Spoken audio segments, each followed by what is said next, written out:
Custodial death पर विवाद गहरा गया है। मधुबनी में 19 साल के रोशन यादव की जेल में मौत को पुलिस खुदकुशी बता रही है, तो परिजन 3rd डिग्री टॉर्चर और मर्डर के आरोप लगा रहे हैं।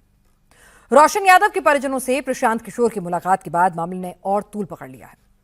पीके ने दोषियों पर कार्रवाई के लिए पुलिस को 10 दिन का अल्टीमेटम दिया है। रोशन की संदिग्ध मौत पर क्या है परिजनों के आरोप? रोशन की जेल में हुई मौत का असली सच क्या है, इस रिपोर्ट में देखिए। आर्म्स एक्ट में गिरफ्तार मधुबनी के रोशन यादव की जेल में कैसे हुई मौत? 28 मई को उठाया, 3 जून को जेल भेजा। तो कोर्ट में जो हम मिले तो जो फोटो सब है करंट लगाए हुए हैं, उसका फोटो मेरे फोन में है। यहाँ पे सब में लगाए हुए सब फोटो है। ठीक वो सब हो गया। मधुबनी के रामपट्टी जेल में रोशन यादव की मौत का सच क्या है? जो हम मिलने गए थे भाई से, तो बहुत ठीक था मेरा भाई, और बोला कि कब निकलेंगे, हम जल्दी निकालो ना, हमको मारता है बहुत अंदर में। तो हम बोले बस 10-12 नहीं कर रही है, मतलब वही दूसरे को नहीं मारता है, बस हमें को मारता है। यहाँ मंडल कारा में जेल में बंद रोशन यादव की संदिग्ध मौत का कौन जिम्मेदार? कुर्सी पे बैठा करके और हाथ को भी ऐसे करके बांध देता था, और पेट को भी इधर से कट्ठा वाला कुर्सी में बांध देता था, और कुर्सी को उठा करके 3-4 आदमी से ले गया गाछी में। उसके बाद उसके हाथ में बंदूक धरा रहा था। जो मेरा भाई बोला नहीं पकड़ रहा था तो उसको मार रहा था, नहीं पकड़ रहा था तो हाथ पे मार रहा था। हाथ में पिस्टल, गोली लोड करते हुए सामने वाले को गोली मारने की खुलेआम धमकी दे रहा है। सामने वाले से किसी बात को लेकर नोकझोंक हो रही। रोशन यादव सरेआम पिस्तौल लहरा रहा है। सामने वाला वीडियो बनाने की कोशिश करता है तो उस पर गोली चलाने की बातें कर रहा है। तू ऐसे काहे बात कर रहा है? गाली नाम लगा के गाली दी हम तुमको बता। तुमको नाम पर तुम ऐसे काहे बात कर रहा है? हम तुमको बात नहीं कर रहे, ठीक है? वीडियो बनाएगा, लो बनाओ, सीधा करो, वीडियो बनाओ जितना बनाना है। बताया जा रहा है कि रोशन यादव ने इसी नोकझोंक में सामने वाले पर गोली भी चलाई थी। मार भी बड़ा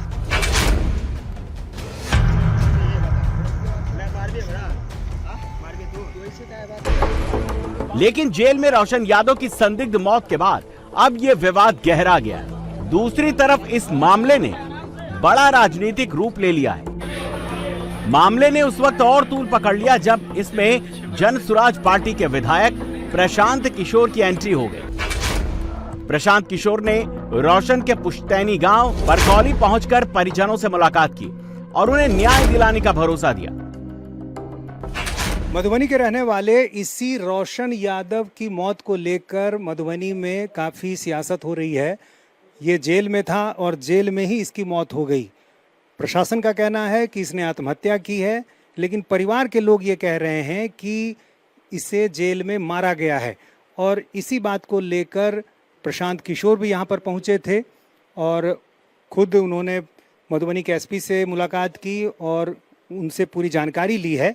पुलिस का कहना है कि जेल में मौत कैसे हुई इसका पता चल पाएगा जब पोस्टमार्टम की रिपोर्ट आएगी। फिलहाल पुलिस ये कह रही है कि रोशन ने आत्महत्या की है, लेकिन परिवार के लोगों का कहना है कि जेल में जब वो था, परिवार के लोग मिलने गए थे, उस समय उसने बताया था कि उसे जेल में परेशान किया जा रहा है, उसे टॉर्चर किया जा रहा है, और इसी कारण परिवार के लोगों को संदेह है कि रोशन की हत्या की गई है।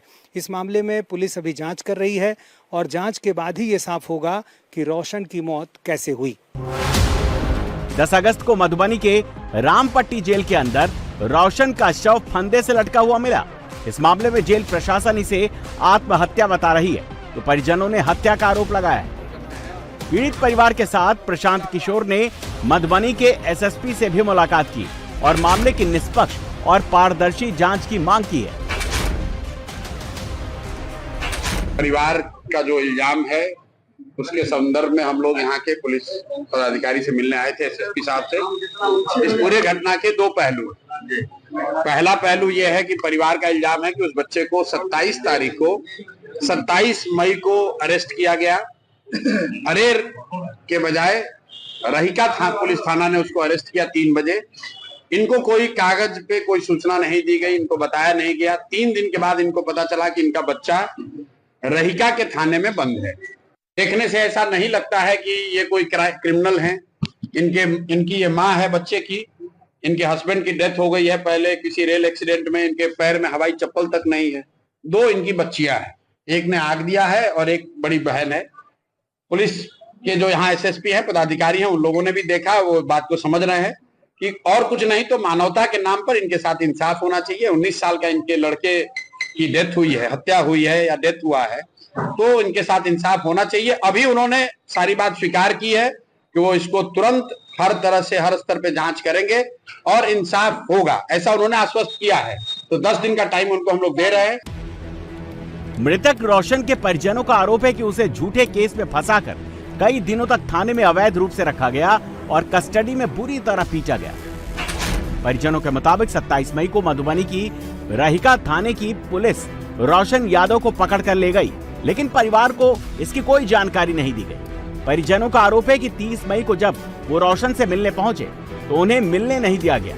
31 मई की सुबह करीब 7 बजे रोशन को जब घर भेज दिया गया, लेकिन 15 से 20 मिनट बाद पुलिस उसे दोबारा पकड़ कर ले आई और 2 जून को मधुबनी के रामपट्टी जेल भेज दिया। सुबह 3 बजे 27 तारीख को उठा के ले गए चुपचाप, किसी को कुछ नहीं पता चला, किसी को बताया भी नहीं ले जा रहे हैं। अच्छा। और फिर 4 दिन 5 दिन के बाद छोड़ दिया और फिर वहाँ नानी गांव पहुंचा मेरा भाई। 4 दिन उसको माधरसन गिरा दिया थाने। फिर वहाँ से ले गया। अच्छा, तो 27 तारीख को पहले पुलिस ने अरेस्ट किया, लेकिन कोई जानकारी नहीं दी, और उसके बाद फिर वो घर कब आया? 30 को शायद या 31 को। और फिर दूसरी बार पुलिस फिर आ गई? हाँ, उसको छोड़ दिया गया होगा और फिर घर से उठाया होगा, क्योंकि गुप्त में उठाया था उसको पहले। अच्छा। तो आधिकारिक तौर पर पुलिस ने उठाया 2 तारीख को, मतलब पुलिस वही दिन उठा ले। हाँ। उस दिन उठाया भी नहीं, उस दिन जेल भेजा 3 तारीख को। अच्छा। और ये गिरफ्तारी कहाँ से हुई? दूसरी बार जब पुलिस आई थी तो वो कब आई, कहाँ आई? यहीं पे है? नहीं, वहाँ कहाँ? ब्लाट में। हाँ? ब्लाट में दूसरी बार आई। वहाँ क्या है? वहीं पे रहती थी। अच्छा, वो नानी के घर पे रहता था। हाँ। तो कुछ पुलिस ने बताया होगा कि किस आरोप में ले जा रहे हैं? नहीं, कुछ नहीं बताया, कुछ भी नहीं बताया। ऐसे ही हम लोग बोल रहे थे कि किस लिए ले जा रहे हो, तो भी नहीं बताया। परिवार वालों ने पुलिस और जेल प्रशासन पर 3rd डिग्री टॉर्चर का आरोप लगाया। परिवार का कहना है कि खुदकुशी नहीं, ये कस्टोडियल डेथ है। परिजनों का आरोप है कि इस घटना को अंजाम देने के लिए पैसे का लेन देन हुआ था। आप लोग को क्या लग रहा है कि उसने आत्महत्या की? जेल में क्या वजह थी? नहीं, वो आत्महत्या नहीं करेगा, वो छूटने वाला था 10-12 दिन के बाद। बोल रहा था कि मुझे मारपीट हो रहा है, जल्दी छुड़ा लो। अच्छा, ये उसने कब बताया? जब गए शनिवार को मिलने गया था। 8 तारीख। अच्छा, तो उसने बताया कि उसके साथ वहाँ मारपीट की जा रही है। हाँ। कौन लोग मारपीट कर रहे थे? प्रशासन। लेकिन जो आप लोगों को बताया गया उसमें ये कहा गया कि उसने आत्महत्या कर ली।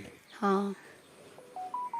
उसको लेकर कोई प्रमाण, कोई जानकारी पुलिस की तरफ से, जेल प्रशासन की तरफ से दी गई? नहीं, कुछ भी नहीं दिया गया। मामले को तूल पकड़ता देख पुलिस सभी पहलुओं को ध्यान में रखकर मामले की जांच कर रही है, फूंक फूंक कर आगे कदम बढ़ा रही है। पुलिस ने मृतक रोशन यादव के परिजनों के आरोप को निराधार बताया। रोशन की कस्टोडियल डेथ को पुलिस सुसाइड बता रही है। पुलिस का कहना है कि रोशन आपराधिक किस्म का शख्स था और आर्म्स एक्ट के तहत 2 जून को गिरफ्तार कर उसे जेल भेजा गया था। पुलिस रिकॉर्ड के मुताबिक मधुबनी के अलग अलग थानों में रोशन यादव के खिलाफ 5 आपराधिक मामले दर्ज हैं। रोशन के खिलाफ मधुबनी के केवटी थाने में 2025 में बाइक चोरी का मामला दर्ज है। औंसी थाने में भी जुलाई 2025 में बाइक चोरी का केस दर्ज है। बाइक रोशन यादव के घर से बरामद हुई थी। इसी साल मई में रोशन पर एक टेम्पू ड्राइवर पर गोली चलाने का आरोप है। रहिका थाने में केस दर्ज है। मई में एक ट्रक ड्राइवर पर भी गोली चलाने का आरोप है। ये केस भी रहिका थाने में दर्ज है। 2 जून को फायरिंग के मामले में रहिका थाने की पुलिस रोशन को गिरफ्तार कर ले गई थी, लेकिन मृतक रोशन के परिजन पुलिस के दावों को सिरे से खारिज कर रहे हैं। परिजनों ने रोशन को जानबूझकर साजिश के तहत फंसाने का आरोप लगाया है। परिवार के लोग रोशन की जेल में हत्या का आरोप लगा रहे हैं। पुलिस लेकिन जो कह रही है कि वो आपराधिक प्रवृत्ति का था, एक वीडियो भी उसका पुलिस के पास है जिसमें वो हथियार लहराते हुए दिख रहा है। वो पुलिस वाला उसको ले जा करके उसका वीडियो बनाया है। वैसे करके पुलिस वाला रहिका थाना वाला ले जा करके उसका वीडियो बनाने के बाद उसको ये वीडियो मतलब रखा हुआ है और डाला हुआ है फेसबुक इंस्टाग्राम जो भी पे डाला हुआ है वो ऐसे करके डाला हुआ है। उस वीडियो में तो किसी दूसरे आदमी के साथ उसकी बहस हो रही है और वो वीडियो भी बहुत पहले का है, तुरंत का नहीं है। वो तो हम नहीं जानते हैं, लेकिन मेरा भाई ऐसा नहीं कर सकता है। 5 मामले उसके खिलाफ दर्ज हैं थाने में। नहीं तो कभी गिरफ्तार कैसे नहीं हुआ? उसका केस एक भी है थाने में? कोई भी थाने में केस हो, ये पकड़ाया हो, चाहे कुछ भी नहीं है। कोई भी थाने में तो रहना चाहिए ना। 5 केस रहेगा तो आदमी तुरंत ही पकड़ेगा ना। एक केस पे पकड़ लेता है, 5 केस के ऊपर फिर कैसे पकड़ लिया उसको किसी थ्रू उसको मरवाया गया है या फिर कुछ भी किया गया है। जेल में किसी भी कैदी की सुरक्षा और व्यवस्था को लेकर सरकार और जेल प्रशासन जिम्मेदार होता है। ऐसे में बिहार में लगातार बढ़ रहे कस्टोडियल डेथ के मामले पुलिस प्रशासन पर गंभीर सवाल खड़े कर रहे हैं। बिहार में इस साल अब तक रिकॉर्ड 22 से ज्यादा कस्टोडियल डेथ के मामले दर्ज हो चुके हैं। 10 अगस्त को मधुबनी के रामपट्टी जेल में रोशन यादव की मौत हुई। जून 2026 में सुपौल के जादिया थाने में 25 साल के बिट्टू कुमार की मौत हुई। पुलिस ने इसे खुदकुशी बताया, जबकि परिजनों ने पीट कर हत्या का आरोप लगाया। अप्रैल 2026 में कटिहार में कस्टडी के दौरान एक व्यक्ति की मौत हो गई, जिसके बाद उग्र भीड़ ने पुलिस पर हमला कर दिया। मधुबनी में रोशन यादव की कस्टोडियल डेथ के बाद अब प्रशांत किशोर ने गदर छेड़ दिया है। एजेंडा चाहे जो भी हो, लेकिन पीके ने पुलिस को निष्पक्ष जांच के लिए 10 दिन का अल्टीमेटम दिया है।